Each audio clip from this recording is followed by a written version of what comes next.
Hi guys, i-unbox ko yung binili kong kutsarang gold.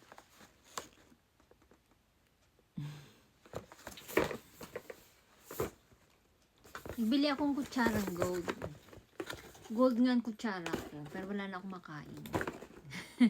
Kakainin ko tong kutsara. Hambugera. Nag-gold ng kutsara, wala nang makain.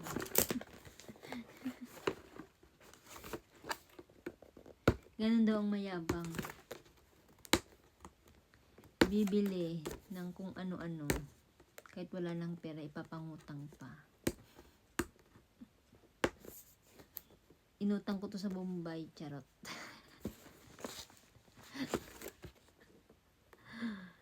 Wala lang. Gusto ko lang ng kutsarang gold. Bakit pa? Masama bang mag-gold ng kutsara? Nakita ko kasi to sa anak ni Pacquiao. Kumakain siya, binablog ng mom. Di ba si Jinky nagbablog? Tapos may short video doon na kumakain siya ng dinner or something. Sabi ko, ang ganda ng kutsara, gold. Magaya nga. Kahit hindi naman tayo mayaman. Mayabang lang. Mabili nga ng gold na kutsara. Para mapil mo naman kung paano kumain sa kutsarang gold. Baka mas masarap ang kain ko niyan. Charot. Baka ibang lasa ng pagkain. Ano ba ito? Ba't di ko mabuksan? Nakakala naman. Isayin na lang natin. Yun. Naman pala.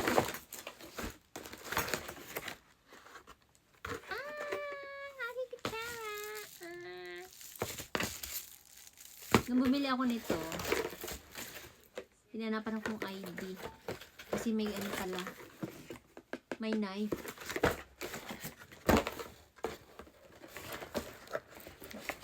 Siyado ditong maarte pag bibili ka. Kahit alak, kailangan ng ID. Antay bumili ako ng beer. Sabi sa akin, do you have an ID? Ang kala sa akin, teenager. Sabi ko, I'm 43. Natawa yung lalaki. Wala akong dalang ID. Napagkamalan akong bata. Kasi payatot ako, diba? Feeling nila bata pa ako. Sabi ko, adult na ako. Hindi na ako bata.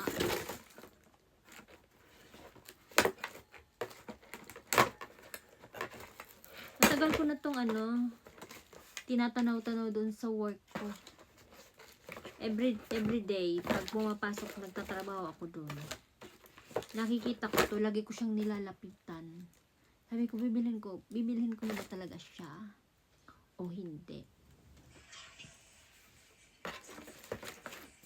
Lagi ko siyang binabalik-balikan. Lagi siya nakikita. Sabi ko, hindi pa ako bibili. Pag nandyan pa ang mga kutsarang yan, para sa akin yan. Pero pag wala na siya, pag naubos na yung mga kutsarang gold, hindi siya para sa akin. Pero ang tagal niya maubos.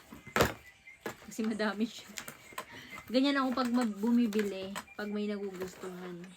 Hindi ako agad-agad nagbibili. Pinag-iisipan ko muna ng mabuti. Ganyan ako. Pero nabili ko pa rin. Alam mo yung pinipigil ko lagi yung sarili ko sa mga bagay-bagay na ayokong bilhin kasi kailangan ko ba talaga yan o hindi.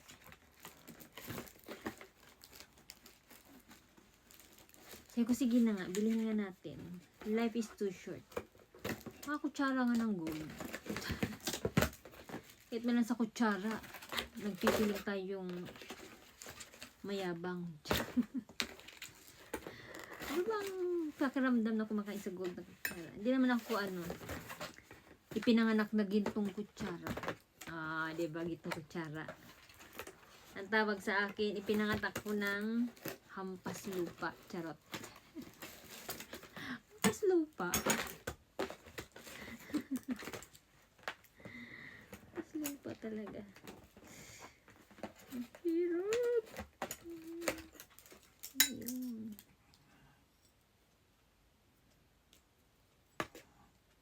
Ang hirap naman ito. naman yung tanggalin. Yun. Ayoko siyang magasgas. Ito yung pangkape o pang dessert. Ano siya? 4 na tinidor. Ay, 4 na knife. 4 na tinidor. 4 na kutsara. Ang lalaki ng ano niya. Ang laki ng kutsara. Mas malaki pa sa bibig ko.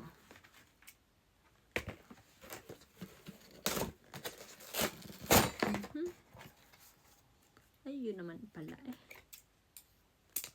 Yo, natanggal na. Ayan. Oh, ang laki niya.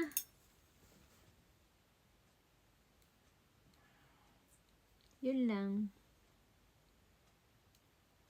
Yabang ko lang yung aking kutsarang gold. Charot. Kutsarang gold. Marami ito sa Divisoria ata eh.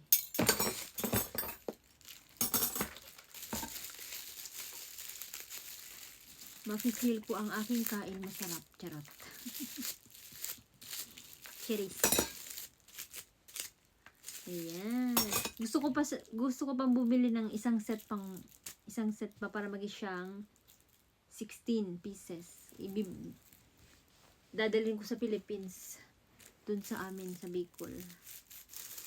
Papa-experience ko din kay mama at sa brother ko kung paano gumamit ng kutsarang gold. Yun lang guys. Bye-bye. Good night. Thanks for watching. Tuwang-tuwa yung mga marites. Updated kayo sa akin. Ano? Charot. Siguro sa isip ng mga kakilala ko, nababaliw na si Mars. Baliw na. Papansin. Pasensya na kayo. Ganun talaga pag nasa abroad. Walang magawa. Mag-vlog ka na lang. Libangan ko kaya to. Diba? Bye guys. Matutulog na ako. May customer ako bukas.